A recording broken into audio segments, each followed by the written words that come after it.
ನಮಸ್ಕಾರ ಎಲ್ಲರಿಗೂ. ಏನಿದು ಕಣ್ಣೆದುರಿಗೆ ಪವಾಡ ಆಗುತ್ತೆ ಅಂತ ಅವನು ಹೇಳ್ತಾ ಇದ್ದಾನೆ ಅಂತೇಳಿ ನೀವು ಕ್ಯೂರಿಯಾಸಿಟಿಯಿಂದ ಕೇಳ್ತಾ ಇರ್ಬೋದು. ನಾನಿವಾಗ ಒಂದು ಕತೆ ಹೇಳ್ತೀನಿ, ಸರಿಯಾಗಿ ಕೇಳಿಸ್ಕೊಳ್ಳಿ. ಒಂದು ಕಾಲದಲ್ಲಿ ಯಾರೋ ಒಬ್ಬ ವಿಜ್ಞಾನಿ ಇದ್ದ ಯಾವುದೋ ದೇಶದಲ್ಲಿ. ಆ ವಿಜ್ಞಾನಿಗೆ ಕಪ್ಪೆಗಳ ಜೊತೆ ನಾನು ಪ್ರಯೋಗ ಮಾಡಬೇಕು, ಕಪ್ಪೆಗಳ ಜೊತೆ ನಾನು ಎಕ್ಸ್ಪೆರಿಮೆಂಟ್ ಮಾಡಬೇಕು ಅಂತ ಮನಸ್ಸಿಗೆ ಬಂತು. ಆಯಿತು ಅಂತ ಹೋಗಿ 2 ಕಪ್ಪೆನ ಹಿಡ್ಕೊಂಡು ಬಂದ. ಕಾಡಿಗೆ ಹೋದ, 2 ಕಪ್ಪೆನ ಹಿಡ್ಕೊಂಡು ಬಂದ. 2 ಕಪ್ಪೆ ಹಿಡ್ಕೊಂಡು ಬಂದು ಅವನ ಕಿಚನ್ನಿಗೆ ಬಂದ, ಅಡುಗೆ ಮನೆಗೆ ಬಂದ. ಏನು ಮಾಡಿದ, ಒಂದು ಪಾತ್ರೆ ತೆಗೆದುಕೊಂಡ, ಪಾತ್ರೆಯಲ್ಲಿ ನೀರು ಹಾಕಿದ. ಆ ನೀರೊಳಗೆ ಆ ನೀರನ್ನ ಸ್ಟವ್ ಮೇಲೆ ಇಟ್ಟು ಅದನ್ನು ಕಾಯಿಸೋಕ್ಕೆ ಸ್ಟಾರ್ಟ್ ಮಾಡ್ದ. ಕಾಯಿಸೋಕ್ಕೆ ಸ್ಟಾರ್ಟ್ ಮಾಡಿ ನೀರು ಕೊತ್ತ ಕುದೀತಾ ಇತ್ತು. 100 ಡಿಗ್ರಿ ಸೆಲ್ಸಿಯಸ್ ಆಗಿ ತುಂಬ ಬಿಸಿ ಆಯಿತು ನೀರು. 2 ಕಪ್ಪೆನ ಸೈಡಿಗೆ ಇಟ್ಟಿದ್ದ. ಅದನ್ನು ತಿನ್ಬೇಕಂತ ಏನೂ ಇರಲಿಲ್ಲ, ಅವನು ಎಕ್ಸ್ಪೆರಿಮೆಂಟ್ ಮಾಡೋಣ ಅಂತ 2 ಕಪ್ಪೆನ ಸೈಡಿಗೆ ಇಟ್ಟಿದ್ದ. ಯಾವಾಗ ಅದು ಕೊತ್ತ ಕುದೀತಾ ಇತ್ತು ನೀರು, 1 ಕಪ್ಪೆನ ತಗೊಂಡು ಅದರೊಳಗೆ ಹಾಕ್ಬಿಟ್ಟ.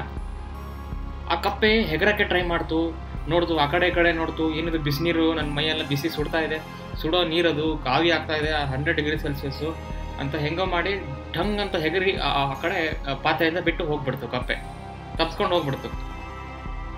ಆಯಿತು ಅಂತ ಆ ಪಾತ್ರೆನ ತೆಗೆದ್ಬಿಟ್ಟು ಅದನ್ನು ನೀರನ್ನ ಚೆಲ್ಬಿಟ್ಟು ಈ ಸಲ ಏನು ಮಾಡ್ದ, ಆ ಇನ್ನೊಂದು ಕಪ್ಪೆ ಇತ್ತಲ್ಲ, 2 ಕಪ್ಪೆದಿಂದ ಒಂದು ಹಗಿರೋಯ್ತು, ಇನ್ನೊಂದು ಕಪ್ಪೆನ ಪಾತ್ರೆ ಒಳಗೆ ಹಾಕಿದ ಫಸ್ಟು. ಆಮೇಲೆ ಅದರಲ್ಲಿ ನೀರು ಸುರಿದ. ನೀರು ಸುರಿದ್ಬಿಟ್ಟು ಸ್ಟವ್ ಮೇಲೆ ಇಟ್ಟ. ಆವಾಗ ಸ್ಟವ್ ಆನ್ ಮಾಡ್ದ, ಗ್ಯಾಸ್ ಆನ್ ಮಾಡ್ದ. ಮೆಲ್ಲಕ್ಕೆ ಕುದಿದ ಇತ್ತು. ಕಪ್ಪೆ ಆರಾಮಾಗೇ ಇತ್ತು, ಅದೇನು ಹೆಗರೋಗ್ಲಿಲ್ಲ. ನೀರು ಮೊದಲು ತಣ್ಣಗಿತ್ತಲ್ವ, ಆರಾಮಾಗೇ ಇತ್ತು.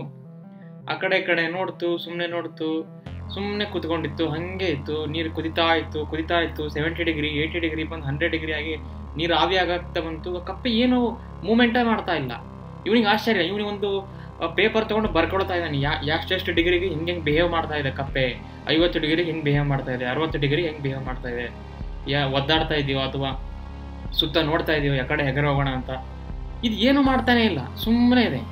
ಆದರೆ ನೀರು ಟೆಂಪ್ರೇಚರ್ ನೋಡ್ತಾನೆ, ಟೆಂಪ್ರೇಚರ್ ರೈಸ್ ಆಗ್ತಾ ಇದೆ. ಇದು ಭಾಳ ವಿಚಿತ್ರ ಅಂತ ನೋಡ್ತಾ ಇದ್ದ.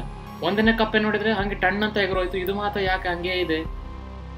ಈ ಥರ ಇರುವಾಗ ಒಂದು ಕ್ಷಣಕ್ಕೆ ಭಾಳ ಟೆಂಪ್ರೇಚರ್ ರೈಸ್ ಮಾಡ್ದ, ತುಂಬ ಬಿಸಿ ಆಯಿತು ನೀರು. ಹಿಂಗೆ ನೋಡ್ತಾನೆ ಕಪ್ಪೆ ಸತ್ತು ಹೋಗ್ಬಿಟ್ಟಿದೆ. ಸ್ನೇಹಿತರೆ, ಈ ಕಥೆಯಿಂದ ಆ ವಿಜ್ಞಾನಿ ಒಂದು ಸಂದೇಶವನ್ನು ಕೊಡ್ತಾನೆ. ಇದಕ್ಕೂ ನಮ್ಮ ಮನಸ್ಸಿಗೂ ಸಂಬಂಧ ಇದೆ. ಇವನೇನು ಪ್ರತಿಯೊಂದು ಕಥೆಗೂ ಮನಸ್ಸಿಗೆ ಸಂಬಂಧ ಇದೆ ಅಂತಾನೆ. ಏನು ಸಂಬಂಧ ಅಂತ ನಾನು ವೈಜ್ಞಾನಿಕವಾಗಿ ಹೇಳೋಕ್ಕೆ ಟ್ರೈ ಮಾಡ್ತೀನಿ.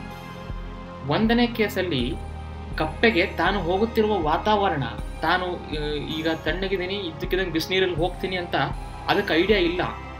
ಅದಕ್ಕೆ ಅದು ಇದ್ದಕ್ಕಿದ್ದಂಗೆ ಬಿಸಿನೀರಲ್ಲಿ ಹೋದ ತಕ್ಷಣ ಇದು ನನ್ನ ಜಾಗ ಅಲ್ಲ, ಇಲ್ಲಿ ನಾನು ಇರಬಾರ್ದು, ಇಲ್ಲಿ ನನಗೆ ಚೆನ್ನಾಗಿ ಅನಿಸ್ತಾ ಇಲ್ಲ, ಇದು ಬಿಸಿ ಆಗ್ತಾ ಇದೆ ಅಂತ ಹೇಳಿ ಹೆಂಗೋ ಒಂದು ಮಾಡಿ ಅದು ಹೊರಗಿನ ಪ್ರಪಂಚವನ್ನು ಹುಡುಕಿ ಹೆಗರ್ಕೊಂಡು ಹೋಯ್ತು. 2ನೇ ಕೇಸಲ್ಲಿ ಏನಾಯ್ತು ಸ್ನೇಹಿತರೆ, ಆ ಕಪ್ಪೆ ಒಳಗಡೆ ಇದೆ.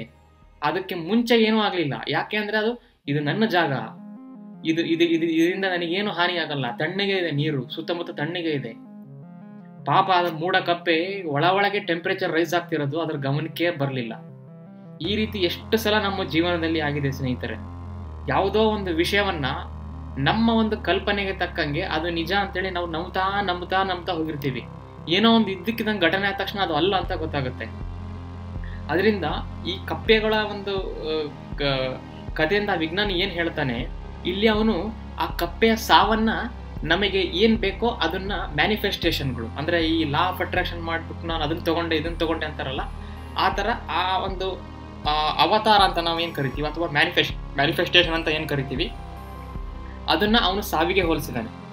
ಅಂದರೆ ನೀವು ಯಾವಾಗಲೂ ಒಳಗಡೆಯಿಂದ ಸುಪ್ತ ಮನಸ್ಸನ್ನು ಯಾವಾಗ ನೀವು ಪ್ರಿಪೇರ್ ಮಾಡ್ತಾ ಇರ್ತೀರಾ, ಅವಾಗ ಇದ್ದಕ್ಕಿದ್ದಂಗೆ ಒಂದು ಚೇಂಜ್ ಕಾಣುತ್ತೆ. ಅದನ್ನು ಇವನು ಸಾವಿಗೆ ಹೋಲಿಸಿದ್ದಾನೆ. ಅಂದರೆ ನಾವು ಸತ್ತೋಗ್ಬಿಡ್ತೀವಿ ಅಂತಲ್ಲ, ಆ ಥರ ಯಾವಾಗಲೂ ಒಳಗಿಂದ ಯಾವುದೋ ಅದು ಭಾಳ ಸ್ಟ್ರಾಂಗು. ಈಗ ನೋಡಿ, ಆ ಒಂದನೇ ಕೇಸಲ್ಲಿ ಆ ಕಪ್ಪೆ ಏನು ಮಾಡ್ತು, ಅದು ಮುಂಚೆ ಪ್ರಿಪೇರ್ ಆಗಿರಲಿಲ್ಲ. ಸೊ ಅದಕ್ಕೆ ತಪ್ಪಿಸ್ಕೊಳ್ಳೋಕೆ ಟ್ರೈ ಮಾಡ್ತು.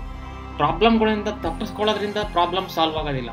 ನಮ್ಮ ಲೈಫಲ್ಲಿ ಬರುವ ಪ್ರಾಬ್ಲಮ್ಗಳನ್ನ ಒಳಗಿಂದ ನಾವು ಅದು ಸಾಲ್ವ್ ಮಾಡ್ತೀನಿ ಅನ್ನೋ ಒಂದು ಕಾನ್ಫಿಡೆನ್ಸ್ ಒಳಗಿಂದ ಬಿಲ್ಡ್ ಆದಾಗ ಮಾತ್ರ 2ನೇ ಕಪ್ಪೆ ಥರ ನಾವು ಏನಾದರೂ ಒಂದು ಸಾಧಿಸೋಕ್ಕೆ ಸಾಧ್ಯ. ಇದನ್ನು ಅವನು ಹೇಳ್ತಾನೆ. ಈ ಥರ ನಾವು ನಮ್ಮ ಲೈಫಲ್ಲಿ ಹೆಂಗೆ ಅಪ್ಲೈ ಮಾಡ್ಬೋದು ಇದನ್ನು ಅಂತ ಅಂದರೆ, ನಾವು ಜನರಲಿ ಏನಾಗುತ್ತೆ, ಒಂದು ಕಾಸ್ ಆಗುತ್ತೆ, ಅಂದರೆ ಒಂದು ಘಟನೆ ಆಗುತ್ತೆ, ಅದಕ್ಕೆ ನಾವು ನೋಡ್ತೀವಿ, ಅದಕ್ಕೆ ತಕ್ಕಂಗೆ ನಾವು ರೆಸ್ಪಾನ್ಸ್ ಕೊಡ್ತೀವಿ. ಇದು ಕಾಸ್ ಅಂಡ್ ಎಫೆಕ್ಟ್. ಫಸ್ಟ್ಗೆ ಕಾಸ್ ಆಗುತ್ತೆ, ಆಮೇಲೆ ಅದರ ಎಫೆಕ್ಟ್ ಕಾಣುತ್ತೆ. ಆದರೆ ಯಾಕೆ ಇದನ್ನು ಉಲ್ಟಾ ಮಾಡಬಾರ್ದು? ನಾವು ಫಸ್ಟಿಗೆ ಆ ಘಟನೆ ನಡೆಯೋಕ್ಕಿಂತ ಮುಂಚೆ ಅದಕ್ಕೆ ರಿಯಾಕ್ಟ್ ಮಾಡಬೇಕು. ಹೆಂಗೆ ಮಾಡಬೇಕು ಗೊತ್ತೇ ಇರೋದಿಲ್ಲ. ಏನು ಘಟನೆ ನಡೀತೆ, ಖುಷಿಯಾದ ಘಟನೆ ನಡೀತು, ದುಃಖದ ಘಟನೆ ನೋಡುತ್ತೆ, ಅದನ್ನು ನಾವೇ ಡಿಸೈಡ್ ಮಾಡಬೇಕು. ನಿಮಗೆ ಯಾವಾಗಲೂ ಕೊರಗ್ತಾನೆ ಇರಬೇಕು, ದುಃಖನೇ ಇರಬೇಕಂದ್ರೆ ದುಃಖವಾಗೇ ಇರಿ, ದುಃಖವಾಗೇ ಚಿಂತೆ ಮಾಡ್ತಾ ಇರಿ. ಆದರೆ ನಿಮಗೆ ಯಾವಾಗಲೂ ನಾನು ಖುಷಿಯಾಗಿರಬೇಕು, ನನಗೇನೋ ಒಂದು ಹೊಸದಾಗಿರೋ ಬೇಕು, ನನಗೆ ತುಂಬ ಎಕ್ಸೈಟ್ಮೆಂಟ್ ಆಗಿರೋ ಒಂದು ವಿಷಯಗಳು ಬೇಕು ಅಂದರೆ ಯಾವಾಗಲೂ ನಮ್ಮ ಮೈಂಡ್ನ ಅದೇ ಥರ ಪ್ರಿಪೇರ್ ಮಾಡಬೇಕು. ಈ ಥರ ಮಾಡೋ ಒಂದು ಎಫೆಕ್ಟಿವ್ ಏನಂತಂದರೆ, ನಿಮ್ಮ ಮೊಬೈಲ್ ಇರುತ್ತಲ್ಲ, ಅದಕ್ಕೆ ನೀವು ಅಲಾರ್ಮ್ ಇಡ್ತೀರಿ. ಬೆಳಗ್ಗೆ 5 ಗಂಟೆ 6 ಗಂಟೆ ಹಂಗೆ ಅಲಾರ್ಮ್ ಇಡ್ತಾರೆ ಎಲ್ಲರೂ. ಆ ಅಲಾರ್ಮಲ್ಲಿ ನೀವು ಒಂದು ನೋಟ್ ಬರಿಬೋದು ಕೆಲವೊಂದು ಸಲ. ಈಗ ಪ್ರತಿದಿನ ನೀವು 6 ಗಂಟೆಗೆ ಎದ್ದೇಳ್ತೀರಿ ಬೆಳಿಗ್ಗೆ ಅಂತಂದರೆ 6 ಗಂಟೆ ಅಲಾರಾಮ್ ಜೊತೆ ಒಂದು ನೋಟ್ ಬರೀರಿ. ಏನು ಅಂತ, ಟುಡೇ ಸಮಥಿಂಗ್ ಮಿರಾಕಲಸ್ ಈಸ್ ಹ್ಯಾಪನಿಂಗ್. ಇವತ್ತು ನನಗೆ ಏನೋ ಒಂದು ಮಿರಾಕಲಸ್ ಆಗ್ತಾ ಇದೆ. ಅದು ಏನು ಅಂತ ನಿಮಗೆ ಗೊತ್ತಿಲ್ಲದೆ ಇರ್ಬೋದು, ಅದು ಆಗುತ್ತೋ ಬಿಡುತ್ತೋ ಅದು ಸೆಕೆಂಡರಿ. ಆದರೆ ನಾವು ಅದು ಆಗೋಕ್ಕಿಂತ ಮುಂಚೆನೇ ಫಸ್ಟ್ ರೆಸ್ಪಾನ್ಸ್ ಮಾಡೋದು ಕಲಿಬೇಕು.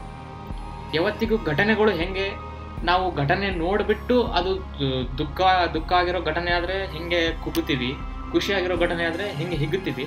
ಆದ್ದರಿಂದ ಅದು ಮುಂಚೆನೇ ಪ್ರಿಪೇರ್ ಮಾಡಬೇಕು ಮೈಂಡನ್ನು. ನಾನು ಮತ್ತೆ ಹಿಂದಿನ ವಿಡಿಯೋಗಳಲ್ಲಿ ಇದನ್ನೇ ಹೇಳಿರೋದು. ಎಫೆಕ್ಟ್ ಫಸ್ಟ್ ತೋರಿಸ್ಬೇಕು ಮನಸ್ಸಿಂದು, ಆಮೇಲೆ ಕಾಸ್ ಆಗುತ್ತೆ. ಕಾಸ್ ಆಟೋಮೆಟಿಕಲಿ ಆಗುತ್ತೆ. ನೀವು ಯಾವ ಥರ ಎಫೆಕ್ಟ್ ತೋರಿಸ್ತೀರೋ ಅದೇ ಥರನೇ ಕಾಸ್ ಆಗುತ್ತೆ. ಇದು ನಮ್ಮ ಮನಸ್ಸು ಬಿಹೇವ್ ಮಾಡ್ತಕ್ಕಂಥ ಒಂದು ಪದ್ಧತಿನೇ ಈ ಥರ ಡೆವಲಪ್ ಆಗಿದೆ.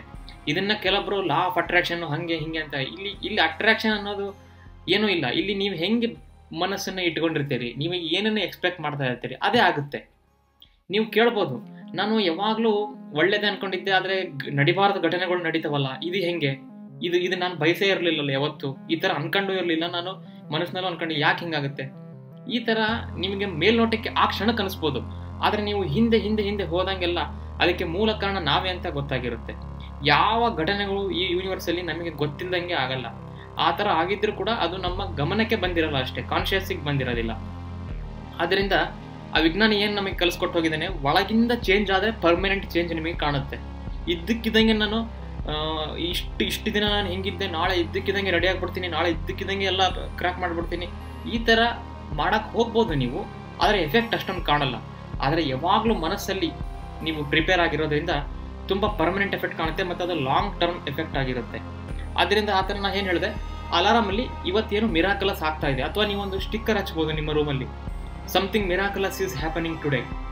ಅದು ಏನು ಅಂತ ನಿಮಗೆ ಗೊತ್ತಾಗೋದು ಬೇಡ, ಸುಮ್ಮನೆ ಖುಷಿ ಪಡಬೇಕು. ಏನು ಮಿರಾಕಲಸ್ ಆಗ್ತಾ ಇದೆ, ಯಾರೋ ನನಗೆ ತುಂಬ ಒಳ್ಳೆ ಸುದ್ದಿ ಹೇಳ್ತಾ ಇದ್ದಾರೆ. ಇದರಿಂದ ನೀವೇನು ದುಡ್ಡು ಕೊಡೋದು ಬೇಕಾಗಿಲ್ಲ, ಯಾರಿಗೂ ಏನೂ ಇಸ್ಕೊಳ್ಳೋದು ಬೇಕಾಗಿಲ್ಲ, ಏನನ್ನೂ ಕೊಡೋದು ಬೇಕಾಗಿಲ್ಲ. Just feeling. ಇದು ನಮ್ಮ ಒಳಗಿರೋ ಶಕ್ತಿ, ಇದು ನಮ್ಮ ಇಮ್ಯಾಜಿನೇಷನ್. ಇದನ್ನು ಯೂಸ್ ಮಾಡಿಬಿಟ್ಟು ಒಳ್ಳೇದಾಗುತ್ತೆ ಅಂತಂದರೆ ಇದನ್ನು ಟ್ರೈ ಮಾಡೋದು ಯಾಕೆ? ನಿಮಗೆ ನಂಬಿಕೆ ಇರದೆ ಹೋಗ್ಬೋದು ಇದರಲ್ಲಿ. ಒಂದು ಸಲ ಟ್ರೈ ಮಾಡೋದ್ರಿಂದ ಏನಾಗುತ್ತೆ, 1 ವಾರ ಈ ಥರ ಕಂಟಿನ್ಯೂಸ್ ಆಗಿ ಮಾಡಿ ನೋಡಿ, ಆಟೋಮೆಟಿಕಲಿ ನಿಮ್ಮ ಮೈಂಡ್ ಸೆಟ್ ಆಗಿಬಿಡುತ್ತೆ. ದಿನ ಮಿರಾಕಲ್ಗಳಾಗ್ತಾನೆ ಹೋಗುತ್ತೆ, ದಿನ ಒಂದು ಒಳ್ಳೆ ಸುದ್ದಿ ಬರ್ತಾನೆ ಹೋಗುತ್ತೆ. ಆದ್ದರಿಂದ ಆ ವಿಜ್ಞಾನಿಗೆ ನಾವು ಯಾವತ್ತಿಗೂ ಧನ್ಯವಾದಗಳನ್ನು, ಕೃತಜ್ಞತೆಗಳಿಂದ ಇರಬೇಕು ಅಂತ ಹೇಳ್ತಾ, ಈ ವಿಡಿಯೋದಿಂದ ನೀವು ಏನಾದರೂ ಕಲ್ತಿದ್ರೆ ದಯವಿಟ್ಟು ಕಮೆಂಟ್ ಮಾಡಿ, ಮತ್ತು ಇದು ನಿಮಗೆ ಇಷ್ಟ ಆಗಿದ್ರೆ ಶೇರ್ ಮಾಡಿ. ಧನ್ಯವಾದಗಳು.